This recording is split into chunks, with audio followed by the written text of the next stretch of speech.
Palavra da Verdade, com Hernandes Dias Lopes. E hoje vamos tratar do Salmo 137. Eu peço que você abra sua Bíblia comigo, neste poema, neste Salmo 137.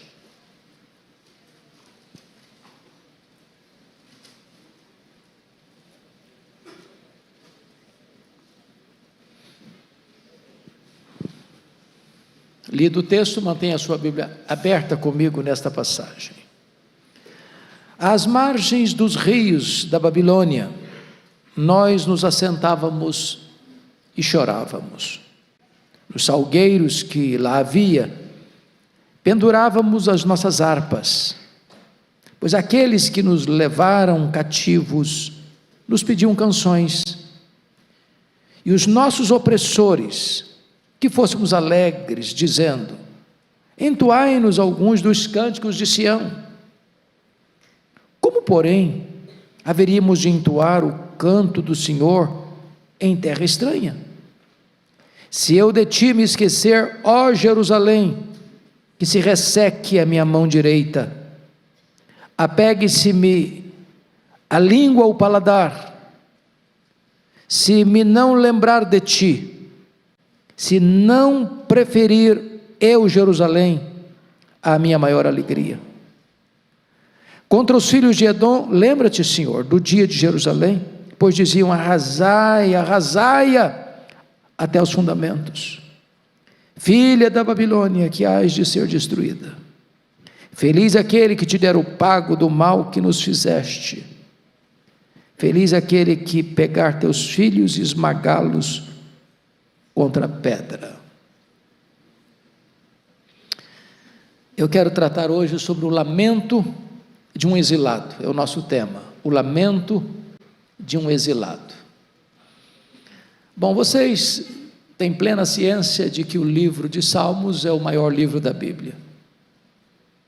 O livro de Salmos foi escrito num período de 1000 anos, e eles foram reunidos depois em categorias e divididos em 5 livros, porque você tem livros, você tem salmos de Moisés, você tem salmos pós-cativeiro babilônico. O saltério foi classificado em 5 livros, vocês bem sabem disso. O primeiro livro de 1 ao 42, o segundo livro do 43 ao 72, o terceiro livro do 73 ao 89, o quarto livro do 90 ao 106, e o quinto livro do 107 ao 150. Então nós estamos aqui no quinto livro do saltério. Este é um dos salmos talvez mais controvertidos de todo o saltério. Isso por causa da pesada oração imprecatória presente nos versos 7 a 9, contra Edom e contra a Babilônia. O autor desse salmo é desconhecido, é um salmo anônimo. Então você tem vários salmos, a maioria deles de Davi. Nós temos dos 150 salmos, 73 salmos de Davi. Nós temos salmos de Moisés, de Salomão, de Asaf, dos filhos de Coré. Nós temos salmos anônimos, e este é um salmo anônimo, nós não sabemos quem é o seu escritor. Mas sabemos muito bem o contexto, ou a realidade, ou o cenário que esse salmo descreve. Jerusalém, a capital de Israel, a cidade conquistada por Davi dos jebuseus e transformada em cidade de Davi e capital de Israel, foi cercada pelos caldeus em 3 cercos, 606, 596 e 586 a.C., quando na verdade a cidade caiu nas mãos dos babilônios, dos caldeus. A cidade foi passada ao fio da espada, a cidade foi arrasada, foi queimada, foi destruída, e o povo de Judá estava nesse tempo extremamente corrompido. Por quê? Porque o povo não quis dar ouvidos à voz de Deus através dos profetas. Vale destacar que as 10 tribos do norte, que formaram o que nós chamamos de Israel, capital Samaria, já tinha caído há muitos anos, no ano 722, no poder do grande e poderoso Império Assírio. Porém, as 2 tribos do sul, chamado Reino de Judá, o reino que haveria de dar sequência à esperança messiânica, porque o Messias descenderia da tribo de Judá, da dinastia de Davi, não quis ouvir a voz de Deus também. Deus enviou profetas, e eles perseguiram os profetas, e eles mataram os profetas, e se corromperam ao extremo, moral e espiritualmente. Os sacerdotes estavam completamente corrompidos. Os falsos profetas pregavam por dinheiro. Os juízes nas cortes vendiam sentenças. A justiça era negada ao povo. Os reis se corromperam. O povo se corrompeu. A religião se corrompeu. A apostasia era uma triste realidade. E então Deus tomou decisão de entregar o seu povo nas mãos da Babilônia. Se você ler com essas lentes o Antigo Testamento, você vai perceber que as conquistas militares, as invasões, a depredação, a ruína de Israel nunca foi em virtude da fraqueza de Israel ou da fortaleza do inimigo que atacou Israel. A causa era sempre a desobediência e o pecado. É Deus quem entrega o seu povo nas mãos do inimigo? É Deus quem tira o seu povo das mãos do inimigo? É Deus quem julga depois o inimigo? Não é uma questão apenas sociopolítica do mapa, não, é uma questão da soberania de Deus. E Deus então entrega seu povo nas mãos da Babilônia. A essas alturas o povo tinha uma crendice, uma coisa mística em relação ao templo. Eles imaginavam, enquanto o templo estiver conosco, ninguém pode nos atacar, nos vencer. E lá em Jeremias 7 diz que eles diziam: templo do Senhor, templo do Senhor, templo do Senhor é este, apenas para permanecerem em seus pecados. Então, nos 3 cercos de Jerusalém, no primeiro cerco em 606, os vasos do templo foram levados, e uma pequena elite também foi levada, dentre eles Daniel e seus amigos. Depois de um segundo cerco em 596, e levaram outra leva de judeus. Mas em 586, Nabucodonosor cercou Jerusalém, por um tempo suficiente para faltar comida dentro dos muros. E a situação foi tão desesperadora, diz a Bíblia, que mães comiam os corpos de seus filhos, porque a fome era desesperadora. Chegou a ponto de Lamentações, Jeremias registrar isso, no capítulo 4, versículo 9, que mais felizes foram os que morreram pela espada dos caldeus, do que os que morreram de fome dentro dos muros de Jerusalém. Quando a situação já não tinha mais a mínima chance de resistência, então Nabucodonosor entrou na cidade, destruiu a cidade, destruiu o belíssimo, suntuosíssimo templo de Salomão, pisou nas ruas como lama as crianças, forçando as mulheres, violentando as mulheres, massacrando os velhos, e levando o povo para uma escravidão amarga, 1000 quilômetros, andando a pé pelos desertos da vida, para aquela escravidão, para aquele cerco, para aquele cativeiro de 70 anos na Babilônia.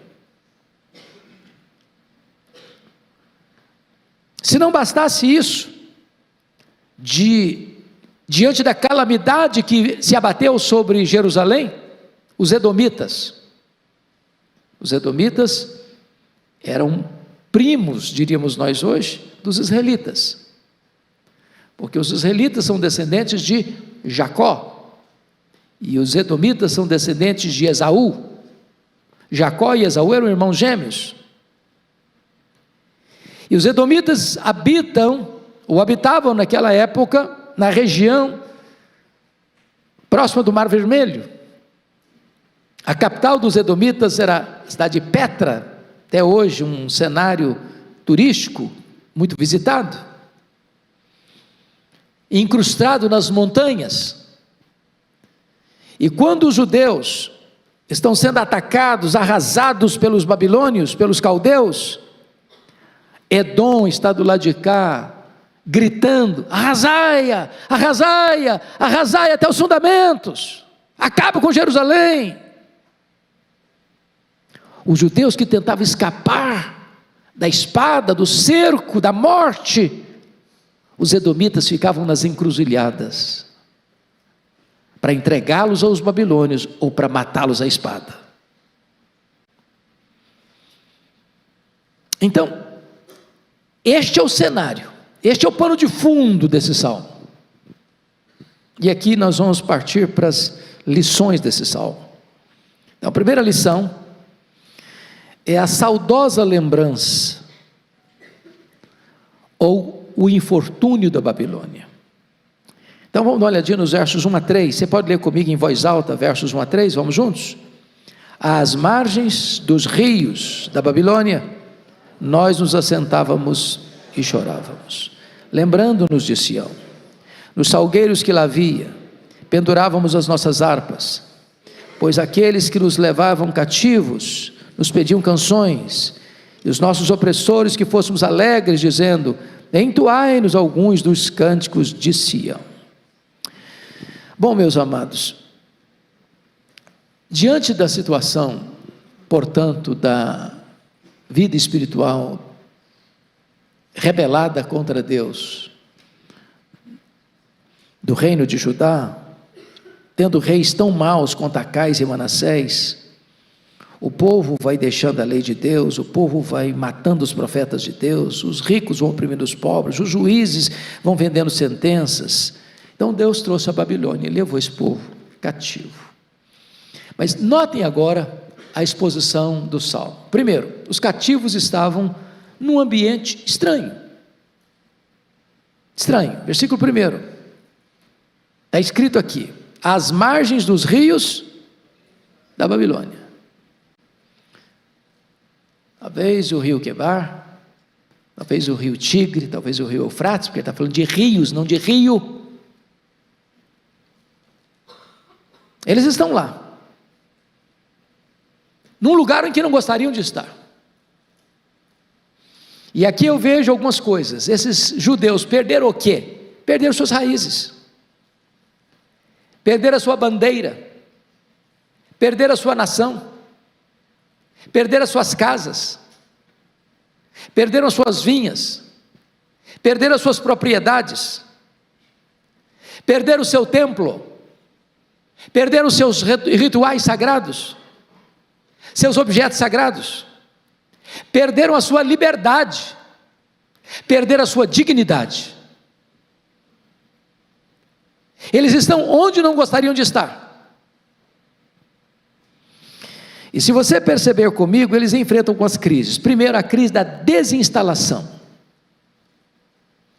Você viajar é uma coisa, você é livre para ir e voltar, a hora que você quiser.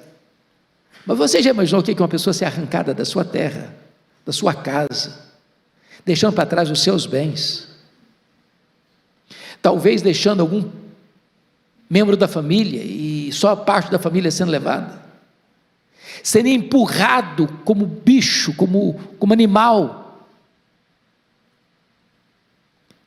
caminhando 1000 quilômetros em desertos, a pé, debaixo da chibata.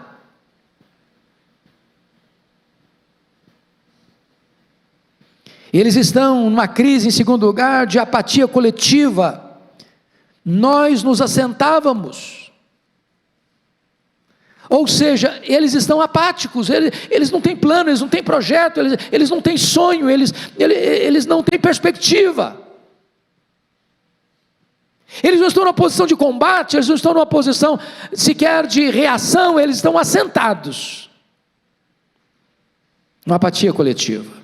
Mas em terceiro lugar, estou enfrentando a crise da melancolia, e chorávamos, e chorávamos, e chorávamos, lágrimas copiosas.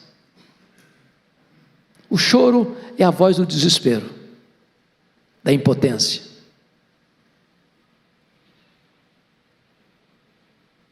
Quarto lugar, eles estão enfrentando a crise da nostalgia, lembrando-nos de Sião. Eles estão olhando nas lentes do retrovisor, nenhum projeto para frente, nenhum sonho, apenas reminiscências, e reminiscências amargas.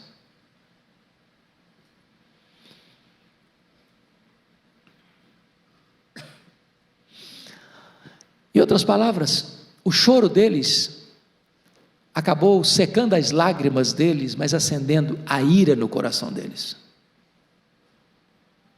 Porque vemos, em segundo lugar, os cativos sendo alvos de zombaria. Veja comigo, por favor, versículo 2 e 3. Nos salgueiros que lá havia, salgueiro é uma árvore frondosa, com galhos finos, mas resistentes, que se estendem por cima do rio.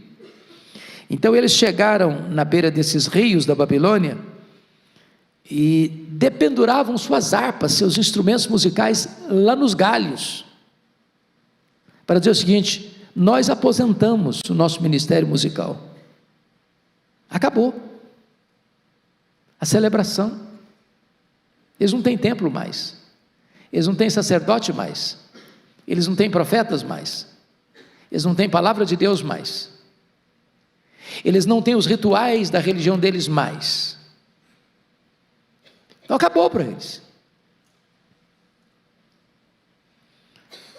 Agora vejam vocês, que os caldeus que batiam, que oprimiam, que zombavam, que escarneciam, inclusive do Deus deles, porque preste atenção nisso, irmãos, nas guerras do passado, não era apenas um enfrentamento militar.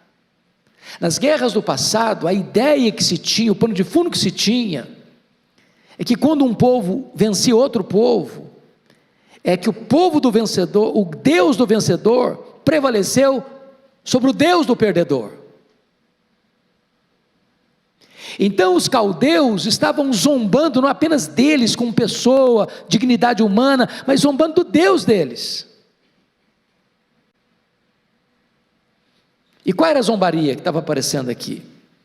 Está escrito aí, versículo 3: pois aqueles que nos levaram cativos nos pediam canções, e os nossos opressores, preste atenção na palavra opressores, e os nossos opressores, que fôssemos alegres. E mais, entoai-nos alguns dos cânticos de Sião. O ponto aqui é o seguinte: vocês têm harpa, vocês tocam bem, então canta uma música para a gente festejar. Estão zombando dos judeus, escarnecendo os judeus, estão querendo se divertir com música sagrada, eles querem usar a música sagrada dos judeus para eles zombarem ainda mais. E talvez não tem nada que machuque mais um ser humano do que ser forçado a agir contra a sua consciência, a negar sua fé, a blasfemar contra o seu Deus, a usar os elementos do culto sagrado para divertir os pagãos. E esses judeus estavam apáticos, sim, nostálgicos, sim, mas firmes. Nós não vamos cantar para favorecer a zombaria do nome de Deus. Nós não vamos cantar para alegrar esses pagãos que nos oprimem, que zombam da nossa fé. Nós não vamos pendurar as nossas armas nos salgueiros. Nós não vamos fazer. Não vamos fazer.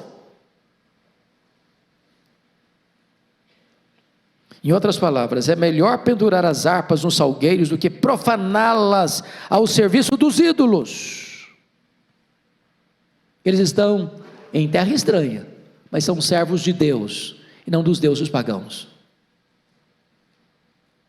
Spurgeon chegou a dizer: é melhor ser mudo do que forçado a agradar o inimigo com cânticos forçados. Os caldeus oprimiram, os caldeus mataram, os caldeus espoliaram, os caldeus humilharam, e agora querem se divertir à custa dos que foram oprimidos, com as músicas que são feitas para a glória de Deus. Querem que essas músicas agora divirtam os pagãos. Meus irmãos, aqui vamos parar um pouquinho para fazer uma aplicação. Vocês acham que hoje, às vezes, as músicas de Deus são usadas para divertir os ímpios?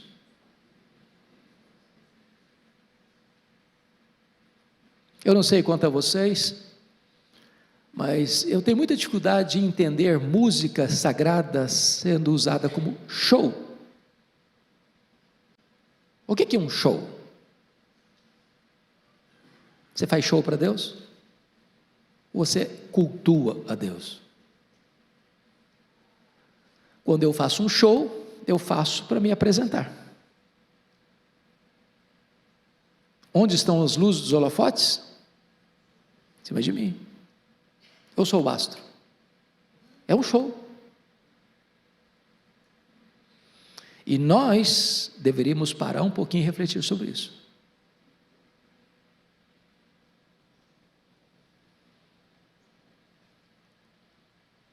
O Salmo 40, versículo 3, o salmista diz assim: e me pôs nos lábios um novo cântico, um hino de louvor ao nosso Deus. Muitos verão essas coisas, temerão e confiarão no Senhor. Em outras palavras, a origem desta música é de cima.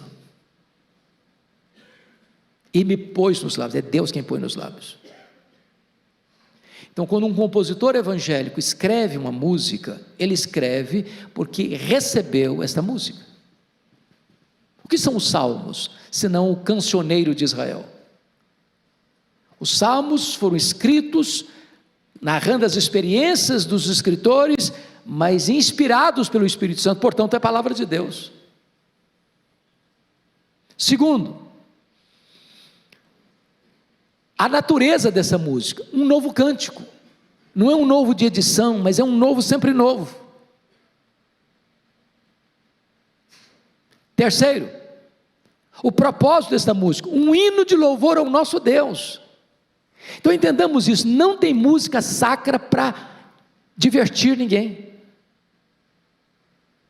não tem música sacra para agradar o gosto da freguesia, não tem música sacra para as pessoas se divertirem.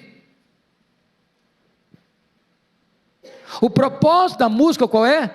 Um hino de louvor ao nosso Deus. Essa música vem de Deus e ela retorna para Deus. Qual o resultado dessa música? Salmo 40, versículo 3: muitos verão essas coisas, temerão e confiarão no Senhor. Temerão e confiarão no Senhor. Esta música que vem de Deus e volta para Deus, ela impacta as pessoas, transforma a vida das pessoas. Porque o que é música? É teologia cantada. Teologia cantada. Então, a ridicularização das coisas sagradas deveriam merecer o nosso repúdio.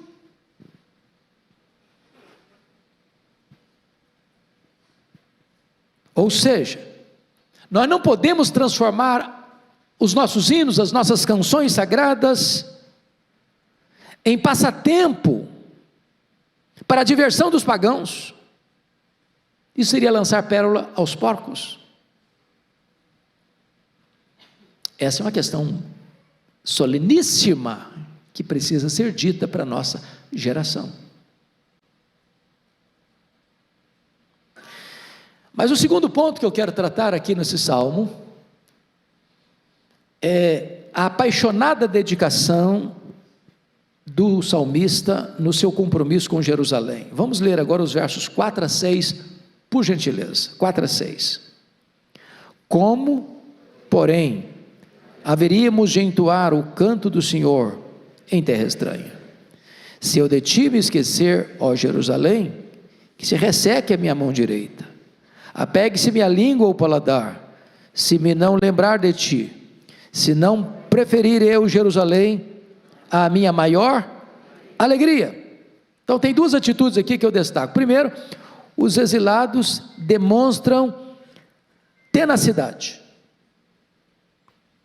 descrita aí no versículo de número 4, como porém haveríamos de entoar o canto do Senhor em terra estranha? Ou seja, na hora da pressão, você negocia princípios e valores? Você transige com absolutos? Ou você fica firme? Foi a postura de Daniel na Babilônia. Ele resolveu no seu coração não contaminar-se. Ou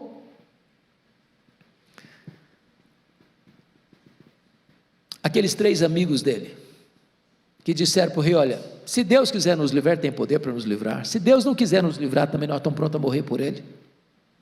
Mas nós não negociamos princípios e valores.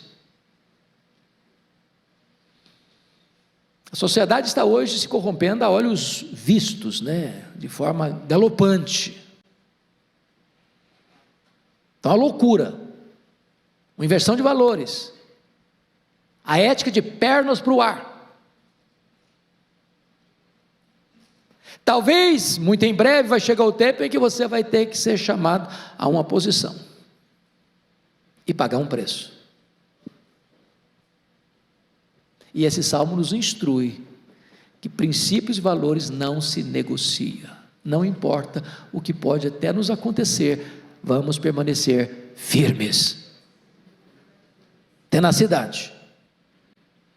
Segundo, os exilados demonstram lealdade a Jerusalém. Jerusalém aqui, irmãos, não é mais do que uma cidade.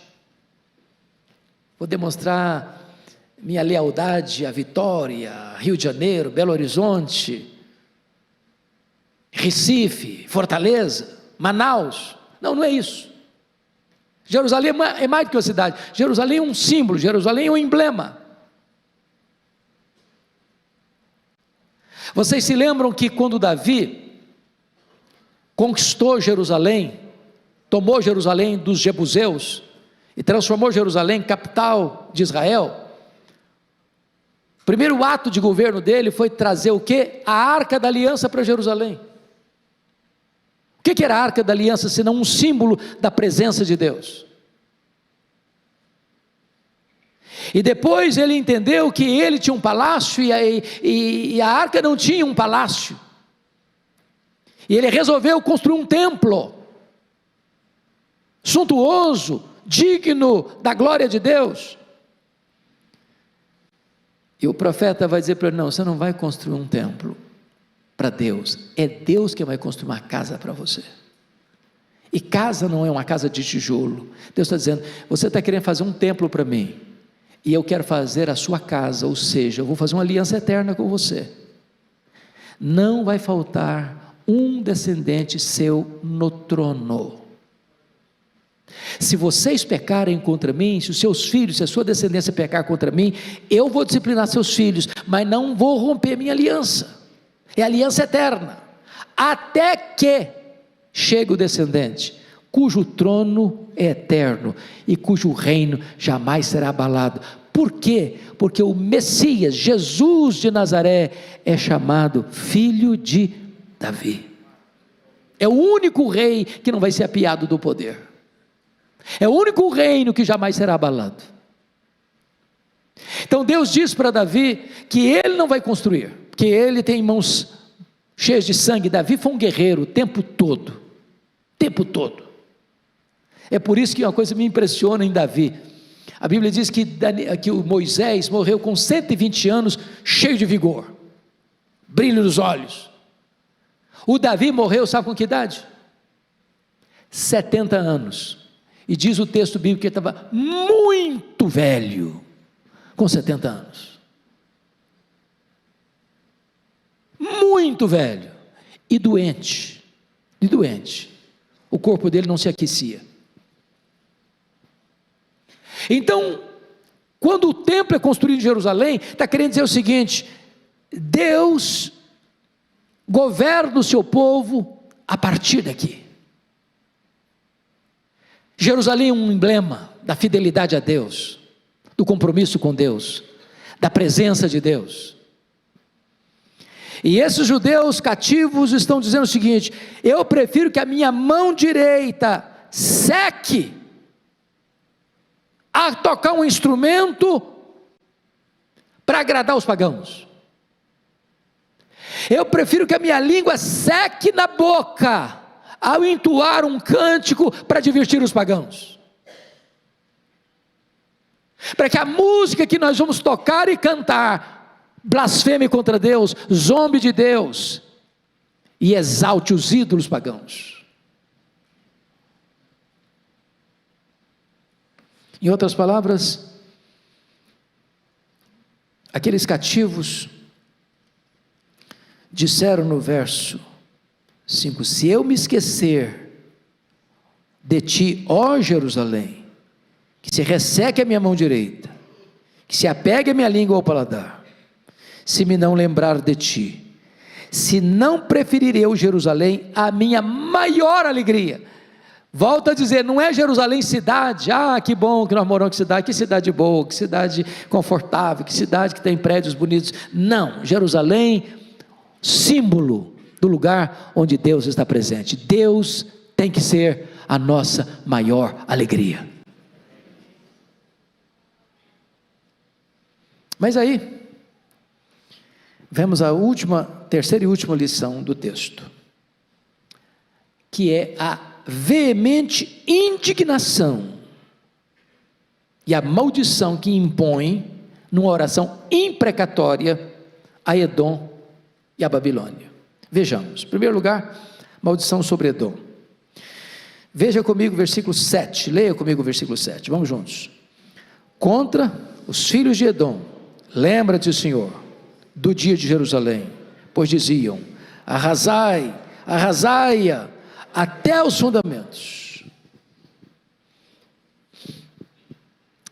Bom, a primeira coisa aqui que é cruel é que Edom é parente de Israel. Quando um estranho faz mal a você, isso é muito mal. Mas quando um parente faz mal a você, isso é um mal agravado, acentuado. Segundo, você ficar feliz porque o outro está sofrendo é uma crueldade desumana. Eles não disseram para a Babilônia, quando Israel estava no auge, Judá estava no auge: oh, vem cá, arrasa a cidade aí. Não, não, é no dia do aperto, é no dia do cerco, é no dia do choro, é no dia do luto, é no dia da perda. É muito triste alguém estar feliz porque o outro está sofrendo,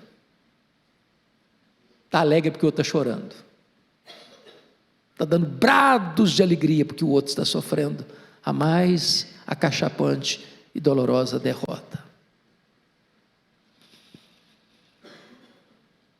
Aquilo que Edom fez não foi mal apenas aos olhos dos judeus, foi sobretudo mal aos olhos de Deus. A oração imprecatória dos judeus em relação a Edom é apenas uma expressão humana do juízo de Deus sobre a nação de Edom. Eu não sei se vocês sabem qual o livro da Bíblia que trata da queda de Edom, especificamente. Lembram?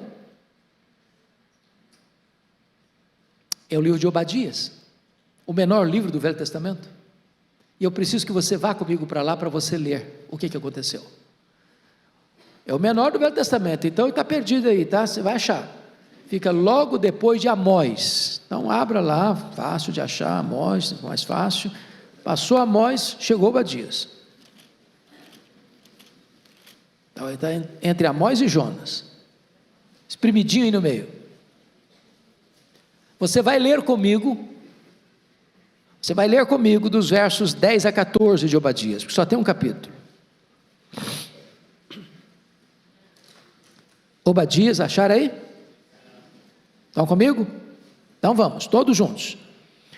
Por causa da violência feita a teu irmão Jacó, cobrir-te-á a vergonha, e serás exterminado para sempre. No dia em que, estando tu presente, estranhos lhe levaram os bens, e estrangeiros lhe entraram pelas portas, e deitaram sorte sobre Jerusalém, tu mesmo eras um deles. Mas tu não devias ter olhado com prazer para o dia de teu irmão, o dia da sua calamidade, nem ter te alegrado sobre os filhos de Judá, no dia da sua ruína, nem ter falado de boca cheia no dia da angústia. Não devias ter entrado pela porta do meu povo no dia da sua calamidade. Tu não devias ter olhado com prazer para o seu mal no dia da sua calamidade, nem ter lançado mão dos seus bens no dia da sua calamidade. Não devias ter parado nas encruzilhadas para exterminares os que escapassem, nem ter entregado os que lhe restassem no dia da angústia.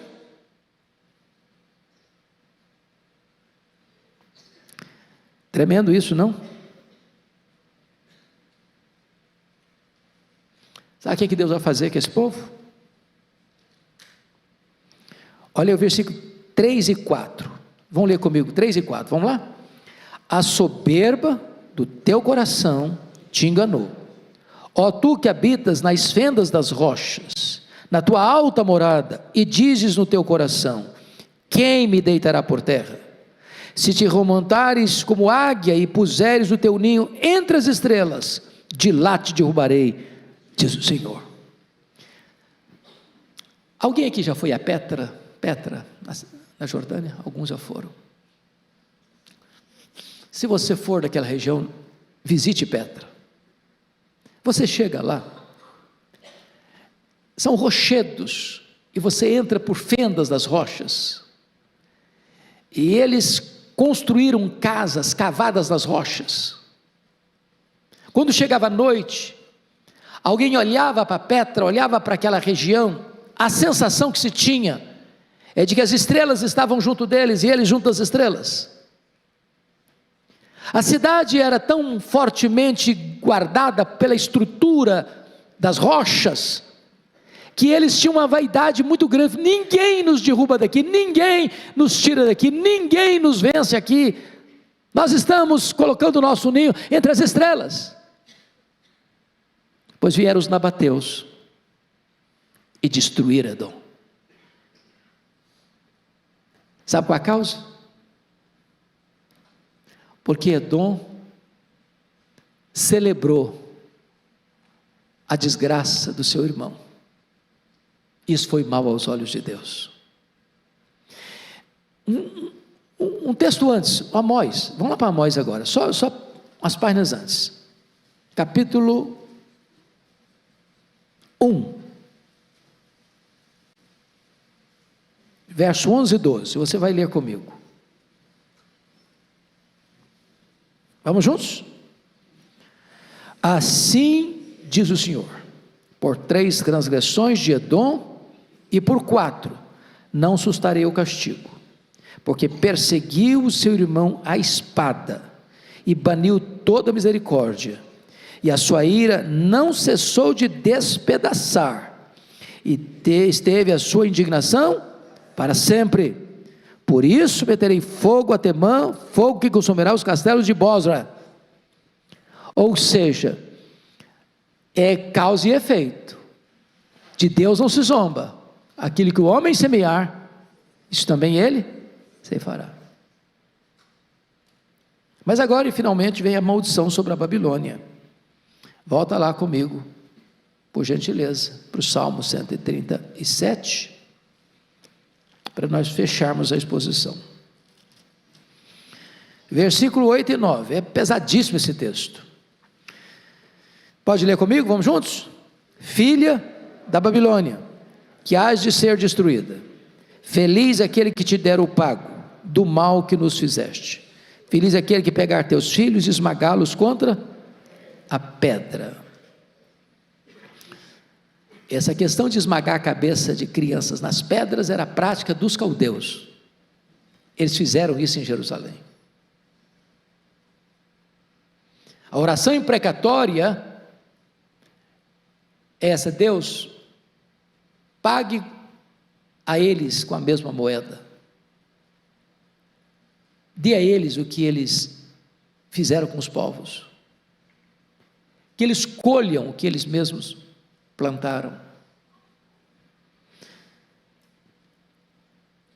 Você lê em alguns salmos, você tem salmos de louvor, você tem salmos de lamento, você tem salmos penitenciais, você tem salmos messiânicos e você tem salmos imprecatórios. A revelação de Deus está sendo progressiva, e hoje, na fé cristã, nós somos ensinados a orar pelos que nos perseguem, a amar os nossos inimigos e a vencê-los com golpes de bondade, pagando o mal com o bem. Mas a Babilônia caiu,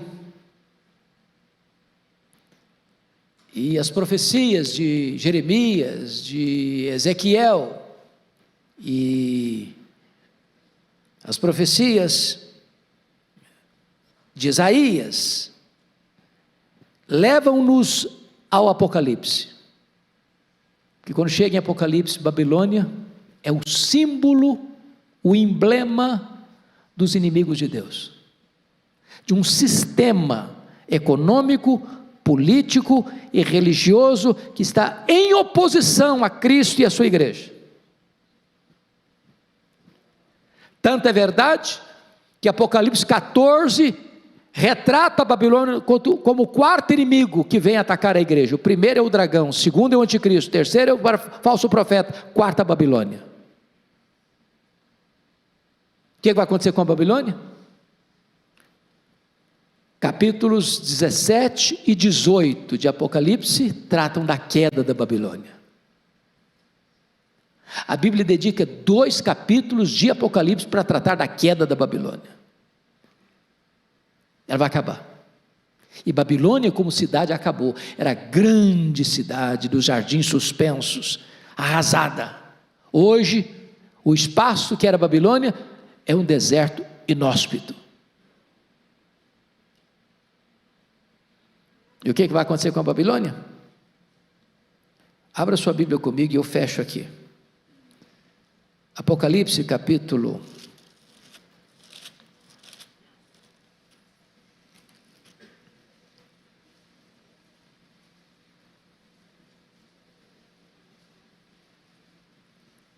19.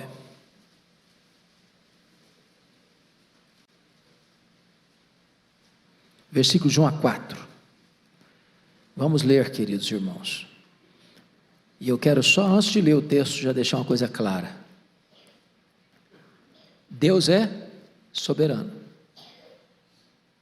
Os que conspiram contra Deus, os que zombam de Deus, os que escarnecem de Deus, os que oprimem,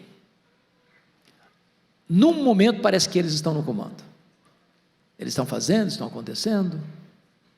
São os poderosos, têm a caneta na mão, têm a decisão na mão, têm a capacidade de fazer as leis na mão, têm a capacidade de mudar as coisas na sua mão. Mas isso é só por um tempo. O dia deles vai chegar. E Deus é justo. E a justiça de Deus é infalível. Veja o que vai acontecer com a Babilônia. 19, 1 a 4. Vamos juntos? Depois dessas coisas, ouvi no céu uma como grande voz de numerosa multidão dizendo: Aleluia! A salvação e a glória e o poder são do nosso Deus, porquanto verdadeiros e justos são os seus juízos. Pois julgou a grande meretriz que corrompia a terra com a sua prostituição, e das mãos dela vingou o sangue dos seus servos. Segunda vez disseram: Aleluia! E a sua fumaça sobe pelos séculos dos séculos. Os 24 anciãos e os 4 seres viventes prostraram-se e adoraram a Deus, que se acha sentado no trono, dizendo: Amém, Aleluia! Essa meretriz é a grande Babilônia, e ela caiu, para nunca mais levantar.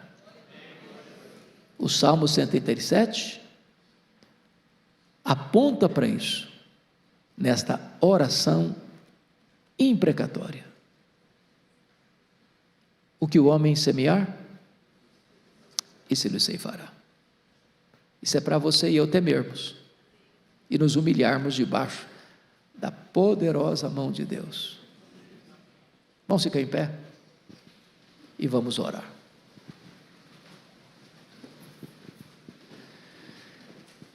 Ah, Senhor, a Tua palavra é tão solene, Suas advertências são tão claras e tão contundentes. O que nós te pedimos nesta manhã, Deus, é que Tu geres temor no nosso coração. Não estamos lidando com um ídolo, com um Deus feito por mãos humanas.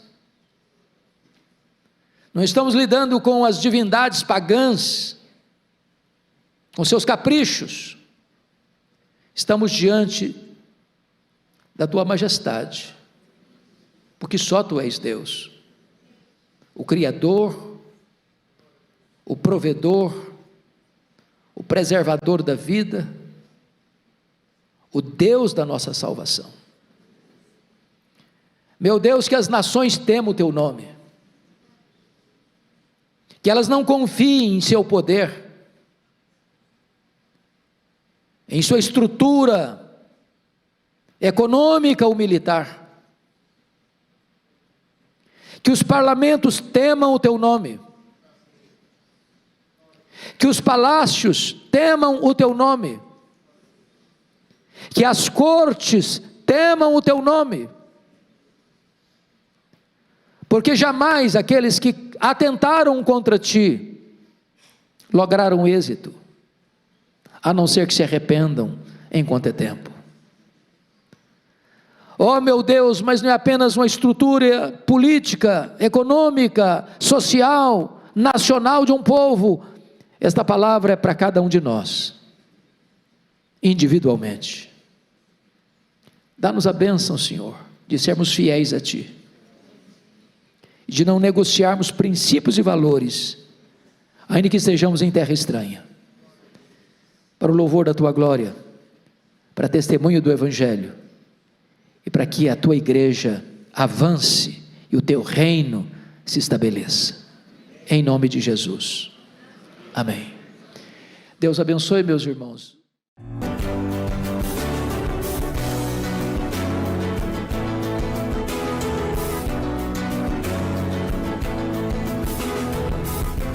Palavra da Verdade, com Hernandes Dias Lopes.